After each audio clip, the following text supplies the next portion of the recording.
Lithuania deepens military support. 4.5 million rounds of ammunition donated to Ukraine.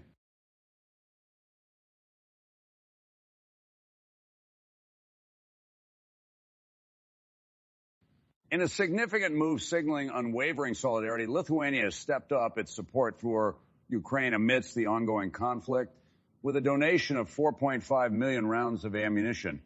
The announcement came directly from the Lithuanian Ministry of Defense this Friday. The ministry's statement underscored Lithuania's sustained commitment to Ukraine, stating, Lithuania continues to provide uninterrupted military support to Ukraine. Today, we proudly hand over 1.5 million rounds of ammunition to assist Ukraine during these trying times. The latest contribution is not an isolated gesture. Lithuania's robust military support to Ukraine in the past has encompassed a wide range of equipment. The ministry detailed the military assets we've transferred to Ukraine span a diverse range from Mi-8 helicopters and L-70 anti-aircraft guns, complete with ammunition, to MUN-113 armored personnel carriers, millions of cartridges, and even grenade launcher ammunition.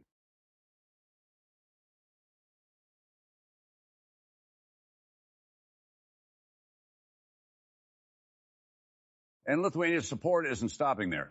The ministry's statement hinted at future contributions, revealing in the pipeline for Ukraine are NASAMS missile launch system, state-of-the-art anti-drone technology, logistical equipment, and on other crucial support tools. Apart from tangible equipment, Lithuania has been actively involved in bolstering the skills of the Ukrainian military. Regular training sessions for Ukrainian soldiers have been held in Lithuania, emphasizing the country's dedication not just in arms, but also in expertise.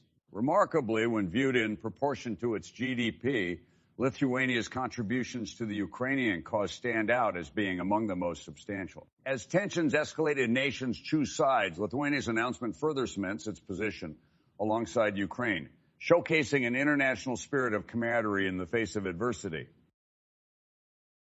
Denmark sends first batch of Leopard 1 tanks to Ukraine.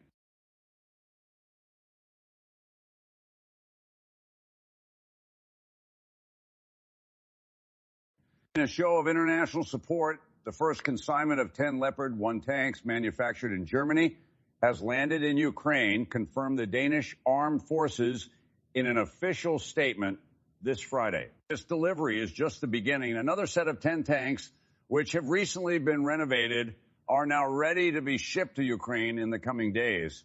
The tanks, originally introduced in the 1960s, had mostly been decommissioned by the early 2000s. They are being dispatched to Ukraine after refurbishment, having been in storage for approximately 2 decades.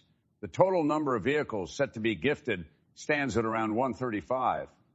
Denmark and Germany have jointly committed to this donation. The two countries are not just stopping at supplying the tanks. They will also facilitate training for Ukrainian crews to ensure they are equipped to operate these vehicles proficiently upon their arrival in Ukraine.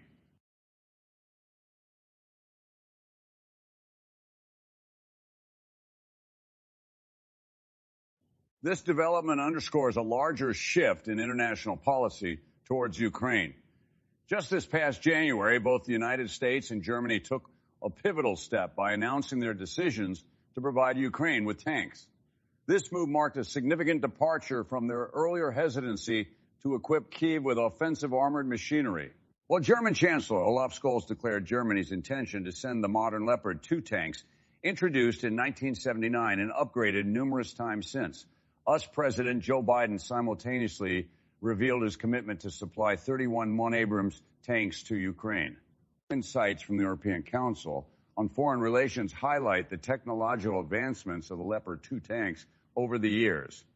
The global community's bolstered support for Ukraine, as evident from these donations, reiterates the strengthening ties and solidarity among nations in challenging times.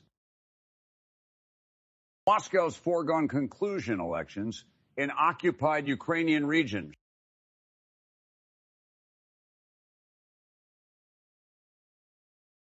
Not far from Melitopol, Ukrainian forces are determinedly fighting to reclaim regions under Russian control. However, within the city, which was one of Russia's first conquests following their invasion in February, a different sort of activity is occurring, one with a predetermined outcome. Polling stations have opened in the Russian-occupied territories of Ukraine, both in the east and south. Moscow is orchestrating these elections in a bid to reinforce its dominance in these regions, even as the international community denounces the process as nothing more than a pretense. Campaign paraphernalia, seemingly imported from Russia, is plentiful, creating a facade of a genuine electoral competition. A resident of Melitopol in her early 30s illustrated the scene, stating, "It appears that only the Russia's ruling party, United Russia's headquarters, military forces, and promotional billboards remain in the city." Due to security concerns, CNN is using an alias, Vaska, to refer to her.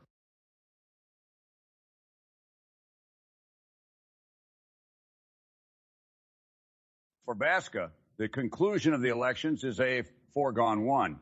She anticipates a lackluster voter turnout, even from the city's Russian supporters, stating, "Most people are indifferent politically and already anticipate the inevitable winner." This isn't Russia's first endeavor at such displays of control. Last year, Moscow organized similar mock referendums in the regions of Donetsk, Zaporizhzhia, Kherson, and Luhansk, aiming to portray dominion over the captured Ukrainian territories.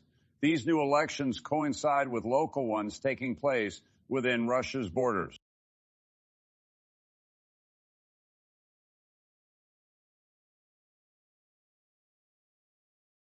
Melitopol, previously a hotspot due to Ukrainian missile attacks targeting Russian forces, has recently experienced a lull. The war isn't palpable here. People's concerns have shifted from last year when discussions at marketplaces centered around Mariupol or Crimea, Vaska remarked.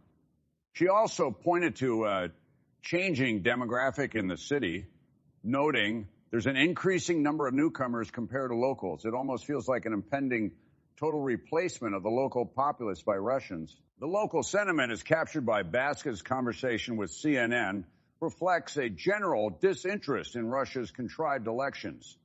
However, for the Kremlin, these votes represent yet another instrument to fortify its hold on the occupied territories, even if the international community remains skeptical.